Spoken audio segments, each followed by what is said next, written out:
定亲10载，沈怀瑾迟迟不肯履行婚约。府中设宴，他打发我去伙房，理由是女子不宜抛头露面。可我却听到仆妇私语，大人欲迎娶世家女，阿运姑娘出身商户，自然只配做妾。我在灶台哭坐整晚，天光乍亮时分行至出府小门。小厮笑着打招呼：姑娘这么早去哪儿啊？我茫然四顾，忽然想起首府大人要聘从姑苏来的厨娘，阿运我啊，也要去奔自己的前程了。大家好，欢迎收看达达听书。我爹总说，女郎精通厨艺，自然能牢牢把握住未来夫婿的心。说这些话时，他正掂着勺子往斑沸汤上撒热猪油，鲜美的鱼肉清香扑鼻而来。我狠狠咽下口水，乖乖点头。可他忘了告诉我，门当户对才是根本。沈怀瑾不喜欢这道鲜美的时令美食斑沸汤，正如他不喜欢我这个前来京城投奔的未来妻子。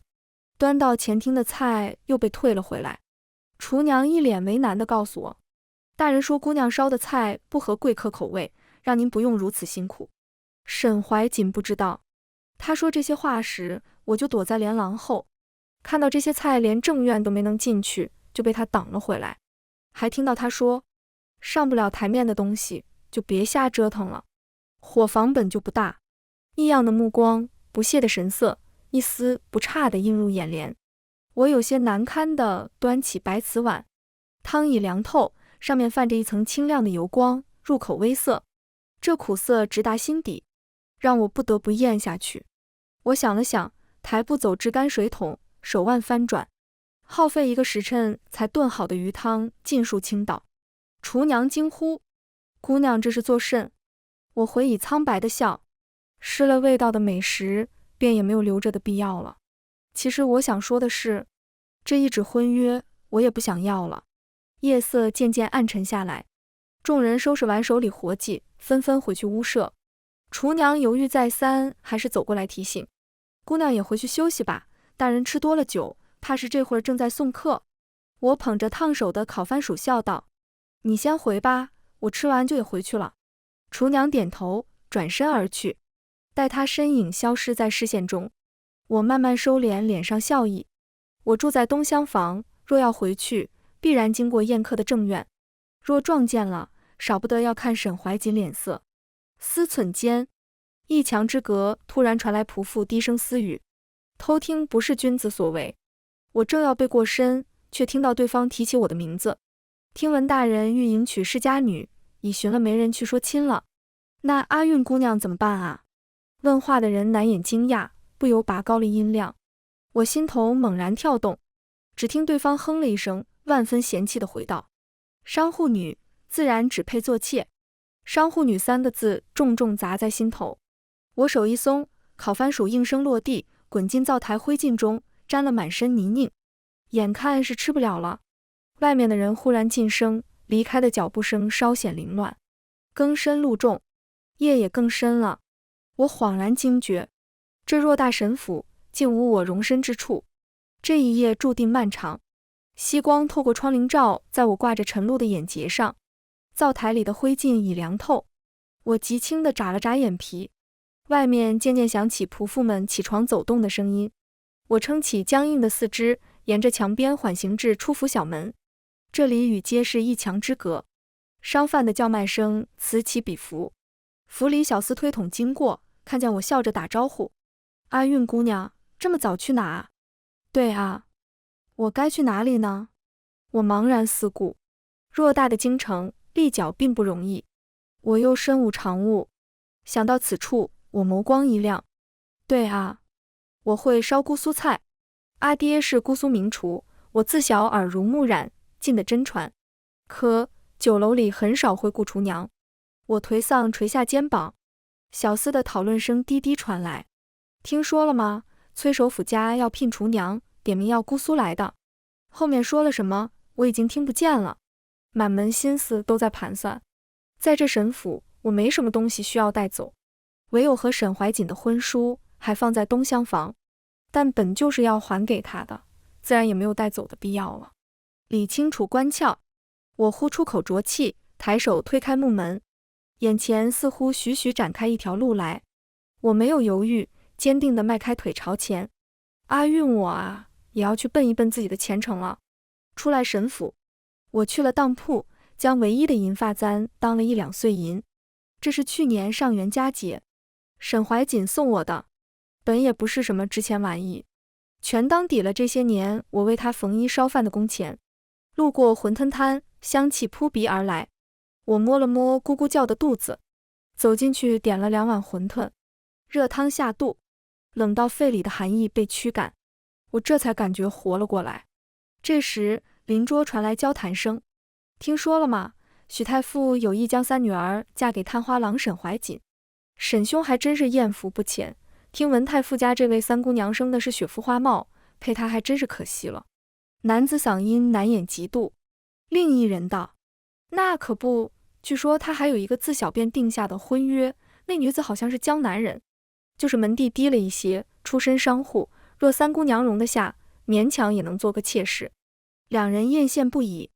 我平静地将碗中馄饨吃完，掏出手帕擦净嘴角，而后起身来到2位男子身旁，轻轻柔柔开口：沈大人出身清流世家，怎会和商户女定下婚约？2位日后莫要造谣了。其中一位男子愣了一瞬，而后坦荡抱拳：是我等多舌了，望小娘子莫要怪罪。只是你是如何得知？我一一拜，小女子曾在沈家做厨娘，从未见过2位口中的未婚妻。男子露出了然神色。我转身离开，沈怀瑾再也不必怕我扰他搭好姻缘了，因为这一次换我来斩断前缘。进入崔府比我想象中要容易许多。负责遴选的嬷嬷告诉我，大人心善，这世道女子不易，所以他交代若有无处可去的良家女前来，不论是不是姑苏厨娘，都要提供3餐。何况你和咱们大人是同乡，自然要多关照一些。我不由诧异，忍不住追问，崔首府竟然也是姑苏人士？自然，你土生土长在姑苏，难不成没听说过嫁人当嫁崔郎君吗？这崔郎君便是咱们家大人。我自然听过，但从未和崔首府联系在一起。何况他名满姑苏时，我才刚学会走路嘞。他大了我不止1星半点。当然了，这些话我是绝技不敢说出口的。入府第3日，我去上房送膳食单，路过荷塘时，看到一年轻男子艰难地探出身体去摘塘里的荷花，纤尘不染的白袍上溅上了点点污泥。我忍不住走过去探头询问：你在做什么？男子猝然回头，四目相对，我直直撞进他如水的眸中。他眉宇间含着淡淡的书卷气，唇边挂着温润笑意，如同古画中走出的贵公子。你是新来的吗？男子嗓音低沉醇厚。我回过神，笑着点头，二话不说撸起裤腿趟进池塘里，随手折下一朵荷花，将花骨朵吹开，折成莲花台的模样递给男子。喏，给你。阳光透过岸边柳树洒在我的脸上，男子怔了一怔，接过莲花在掌心，忽然开口询问：姑娘是姑苏人士？我走上岸，就着水流冲洗干净脚，扬眉笑问：你如何知道？这莲花台是姑苏人最爱，常被采莲女拿来盐湖售卖。何况你的口音？我吐了吐舌头，差点忘了。男子又问：怎么会来京城？来嫁人。闻言，男子脸色微妙，我反应过来，慌忙摆手，尴尬地解释：你别误会，现在不嫁了，现在我在这府里当厨娘嘞。对了，你是谁啊？我拧干裙摆，后知后觉地想起来提问。男子笑意愈加温润，答：在下崔宁安，在这府中当护卫，不知姑娘如何称呼？阿运，我叫阿运。蝉鸣阵阵，吹来一阵夏风。我抿唇走近他，压低声音问：那你是不是经常见到咱们家大人？没错。那他这么老了，怎么还不娶妻啊？过了好大一会儿，崔宁安皮笑肉不笑，道：许是太老了，没人要吧。回到住所，我正擦汗，嬷嬷推门而入，殷切叮嘱：过几日府中要宴请宾客，咱们大人特意交代，要你烧几道拿手的姑苏菜肴，切记提前做好准备。我雀跃应下，南湖的斑鱼最为鲜美。明日一早，我便早早赶过去，挑选出肉质最细嫩的鱼货，必不叫催熟府面上无光。烈日高悬，沈怀瑾临泻而坐，莫名有些烦躁。这时，小厮拿着一捧莲花走了进来，躬身道：“大人，暑气正盛，阿韵姑娘吩咐小的每日送这莲花来，可清心静气。”清香的气味瞬间涌入鼻腔，他勾唇浅笑，随口问道：“阿韵今日怎么没来主院？往日里这个时辰，她早就炖好莲子羹送来了。”小厮道：“姑娘一早就出门了，还没回来。去做什么？小的也不清楚，不过看着是朝着西南方向去的。”西南方向？沈怀瑾蹙眉，继而舒展。京城西南方有一片大湖，名曰南湖。世代都有渔民在此撒网捕鱼，沿湖叫卖。阿韵喜欢吃斑鱼汤，每到夏日便会去买新鲜的斑鱼来烧。汤出锅时，她习惯在上面放一片莲花瓣点缀，浓白的汤汁衬托着粉嫩花瓣，鲜香美味，卖相极佳。可沈怀瑾不喜欢，究其原因，无非是因为这纸婚书不是他心甘情愿的，但他又不得不认真思考，该如何跟阿韵解释自己要迎娶高门贵女为正妻的事呢？若他闹起来，怕是影响仕途。视线流转，他的目光落在窗边那一捧莲花上，粉嫩的花瓣上还带着水珠，说明采摘荷花的人用了心思。天未亮便去了荷塘，这才保持了花朵的鲜嫩。想到这里，一个荒唐的想法在他心底逐渐酝酿。沈怀瑾想，阿韵如此体贴，定能理解自己的不易，大不了待他日后生下孩子，送到嫡母身边教养，如此也算得了个嫡子嫡女的名分。他正得意于自己为他考虑得如此周到。刚刚离开的小厮去而复返，呈上一封太傅命人送来的书信。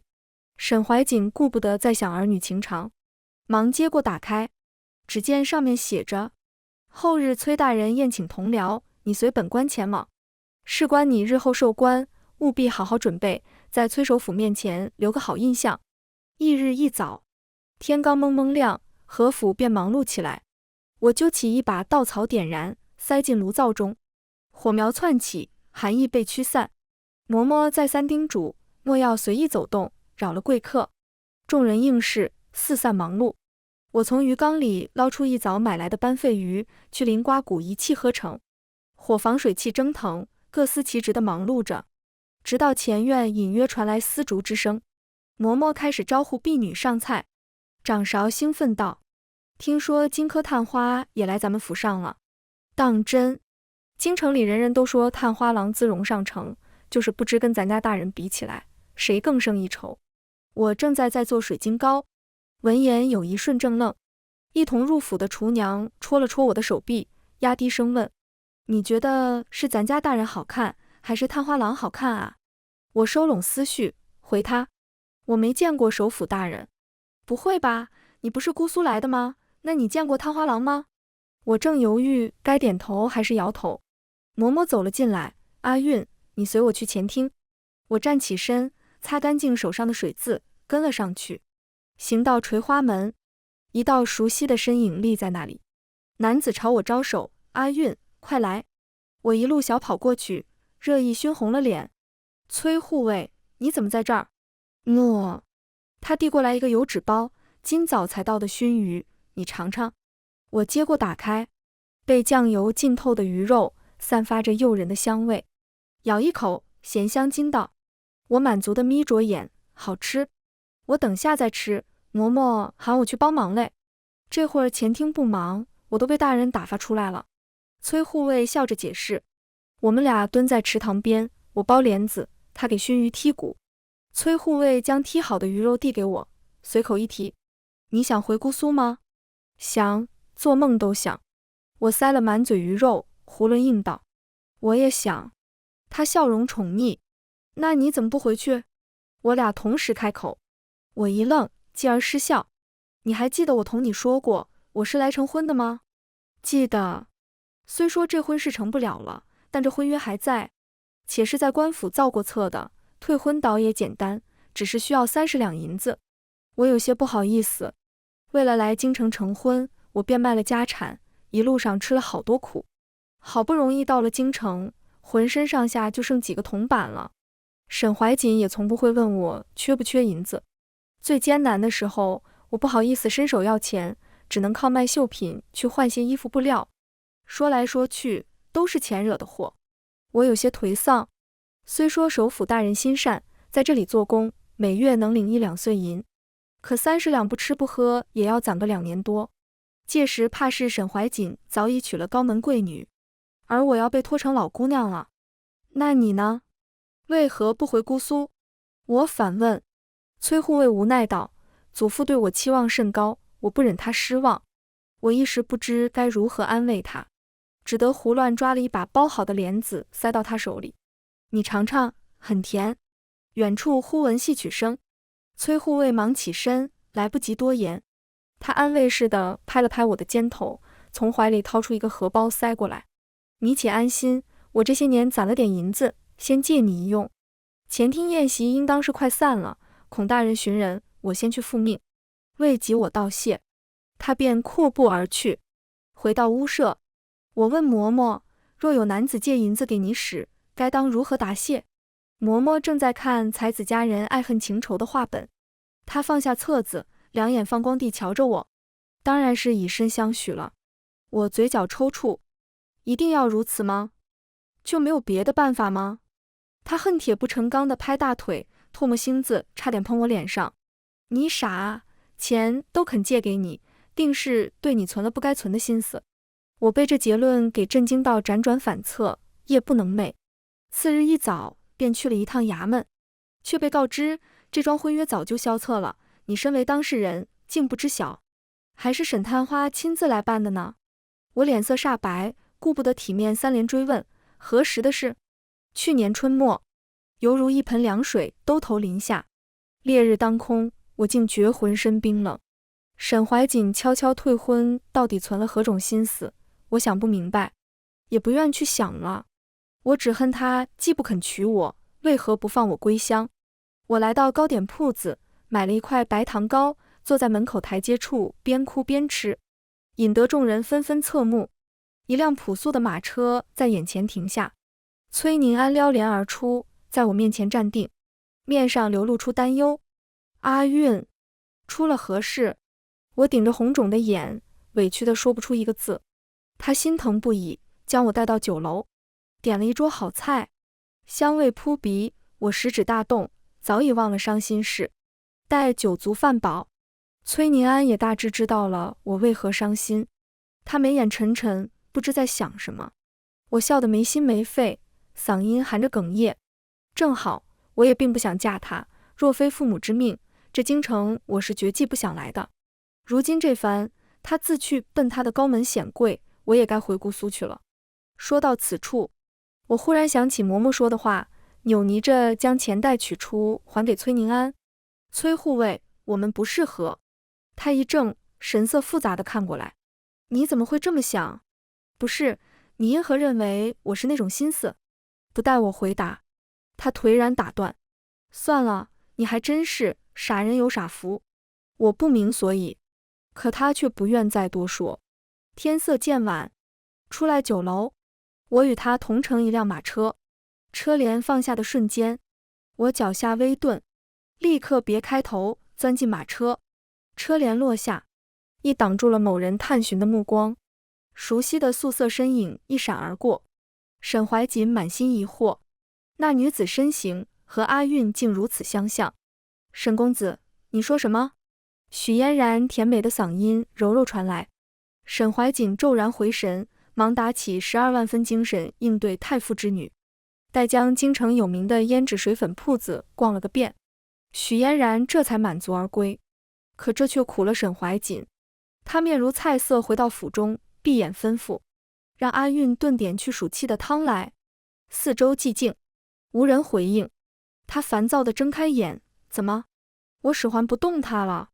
足足大半个月都不见人影，若是无用，便早些从我沈家滚出去，连日来陪有许嫣然。已让他满肚子牢骚。今日偶遇同窗，又听得他们暗讽自己靠裙带关系，一时心火正旺，无处发泄。偏生阿韵也来触自己眉头。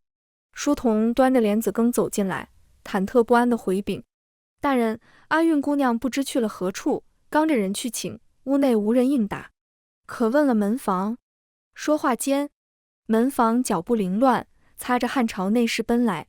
大人容禀，姑娘自上次出府，便再未回府，小的也不知道姑娘去了何处。什么？沈怀瑾猝然坐起身，发丝垂落，衣袍松散，可他顾不得整理，起身朝外奔去，竟是直往偏院而去。书童嘀咕：大人不是不喜阿韵姑娘吗？怎地如此失态？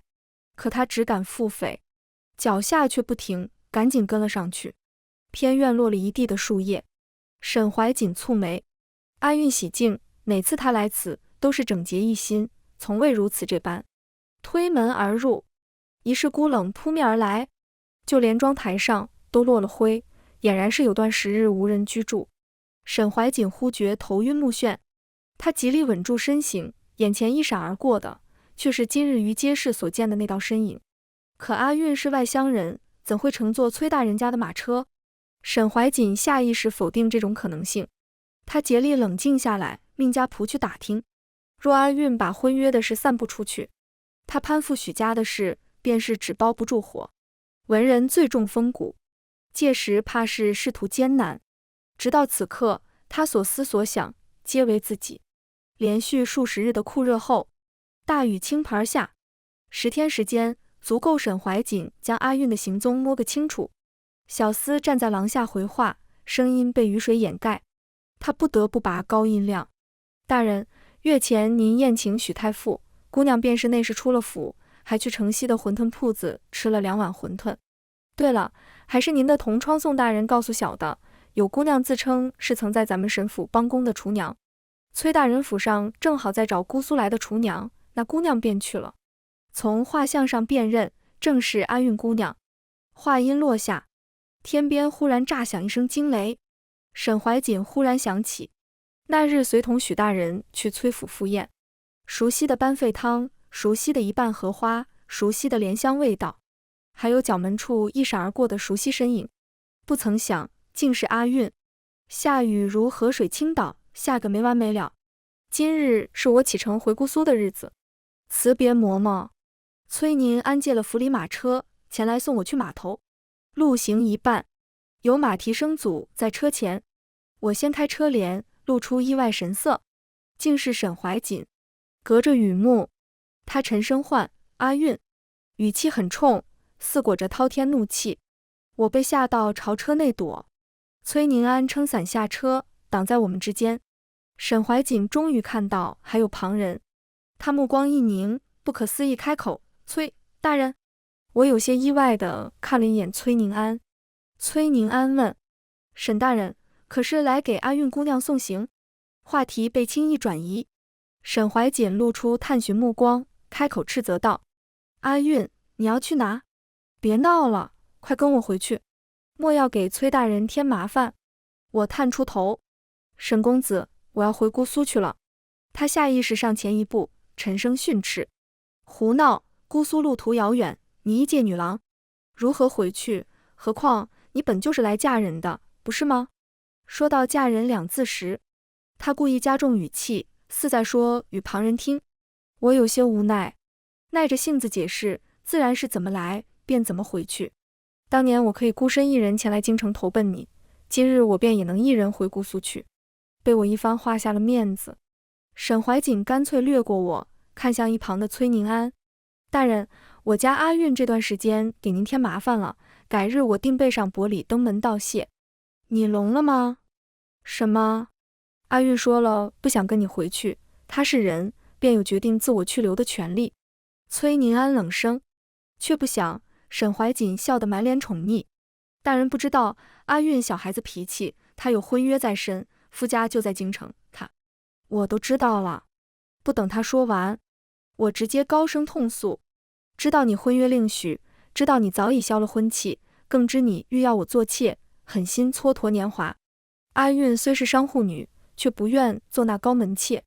话音落定，语声渐歇，沈怀瑾脸色愈发惨白。他沉默良久，弱弱道了句：“崔大人，我可以解释的，不是你想的那样。沈公子，你该解释的人是阿运，不是我。”崔宁安失了耐心，愤愤甩袖，转身回到马车内。细雨拂面，我极轻地眨了眨眼。其实你借口说女子不宜抛头露面，将我打发去伙房那日，我便知晓你欲迎娶高门贵女。我想了很久，终于想明白了一件事，那便是你我之间本就没有什么情谊，不过是父母之命媒妁之言罢了。以前我总认为女子总要嫁人，相夫教子，守着一方小院，就这么过一生，不是你也会是别人。可我幼时便随父亲走街串巷，见识过外面的天地，得知你有悔婚之意后，我突然明白过来，这3年来我过得很不开心。沈公子，我眸光晶亮，看向他，字字坚定。阿运不愿做那笼中雀。佛祖有云，缘起缘灭皆有定时。阿运盼公子觅得良人，佳偶天成，此生就此别过罢。马车驶出城门，崔宁安忽然开口：“我看这沈怀瑾对你，倒不像是装的，应当是有情意的。”哦，我咬了一口白糖糕，含糊应道：“他为何唤你崔大人？”可他脸色一整，煞有介事道：“许是因为我是首府亲信，他轻易不敢开罪吧？原来如此，害我还以为你便是崔首府本人呢。”不等他松口气，我又道：“好在你比首府年轻，不然我可真要误会了。”过了好大一会儿，崔宁安默默拈起一块白糖糕，径直塞进了我嘴里。多吃点，离了京城想吃也吃不到了。就是听起来莫名有些咬牙切齿。回到姑苏后，我便在市集支了个鱼汤铺子。隔壁李婶子见我孤身一人，整日里张罗着帮忙物色夫婿，生意日益红火。我确实动了找个赘婿的念头，只是午夜梦回，偶尔还会想起崔宁安。春去秋来，连日来的落雪终是压塌了顶棚。李婶边帮忙收拾，边埋怨这鬼天气，过去30年都没有这么冷过，日子越发难熬了。我为她盛了一碗热汤。听说临县遭了灾，朝廷的救灾粮也该到了吧？提起救灾粮，李婶立刻来了精神。我们当家的在衙门当值，他说昨个夜里就到了，一同而来的还有钦差大人。这人怕是你也认识的，就是从咱们这里去到京城做官的崔大人。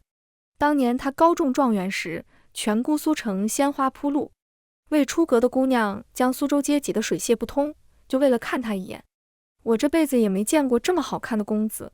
有句话怎么说来着？秋水为神玉为骨。我打趣他，婶子这话也不怕被你家当家的听去。闹作一团时，我眼前浮现的却是崔宁安的脸。崔首府若来了姑苏，崔宁安是他的护卫，会不会也一同来了？胸腔突然剧烈跳动起来，我下意识抬手摸了摸脸颊，怎么这么烫？心里正犯嘀咕，头顶忽然有道阴影压了下来。我以为是食客，当即招呼：“对不住，顶棚塌了，今日做不了贵客生意了。”可我话已出口，来人却并未动弹。我愣愣抬头，正好撞进崔宁安含笑的眸中。我一丝丝瞪大眼，露出不可置信的神色，继而惊呼出声：“崔护卫！”是我。他就这么突兀地出现在姑苏，出现在我面前。我忽觉眼眶微热，一股酸涩涌上心头。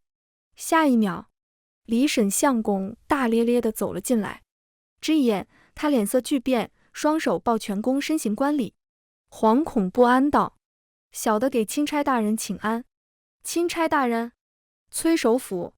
喜悦如潮水般退去，我脸色苍白，手脚彻骨冰冷。崔宁安神色慌乱，纠结着想要解释，下意识朝我伸出手，即将碰触到衣袖的瞬间，我骤然后退了一步，难掩震惊。原来你真的是崔大人。他唤阿运，不论我是谁，我都只是你认识的那个崔宁安。我缓缓摇头，一步步后退，待背后抵在冰冷墙面，我倏尔转身，慌不择路地朝外奔去。雪花迎面扑来，眼泪混着融化的雪水，一时间竟令人冷到麻木。这日后，我便一病不起，闭门谢客，不肯出门见人。李婶来探病，我听他描绘赈灾的情况，忍了又忍，终是问出口：钦差大人何时离开姑苏？李婶古怪地看了我一眼，表示不清楚。可当晚，熟悉的脚步声踏雪而来，他挺立在屋檐下，静默无言。我依在榻上，垂眸拨动着烛心，心却早就飞到了院里。崔宁安踌躇良久，却说了一堆的废话，什么府里的池塘结冰了，莲花落败了，甚至还有朝堂局势，心里的躁郁止也止不住。我打断他：大人，我在。若大人无聊，想拿我做消遣，民女自当听从，只是还盼大人失了兴之后，能不再打扰民女。阿韵，这声阿韵似痛到了极致。我从未视你为消遣，此番赈灾我本不用来的。未尽之言，令我空洞洞的心莫名跳动。夜色空蒙，雪落无声，屋内屋外两重天地，明明万籁寂静，可我就是觉得烛光跳跃，喧嚣尘上，心乱了个彻底。崔宁安离开的匆忙，仆从来报，临县因暴雪挡路，赈灾粮运不进去，流民发生暴动，事态紧急。他只顾得留下一句：等我回来。我没应。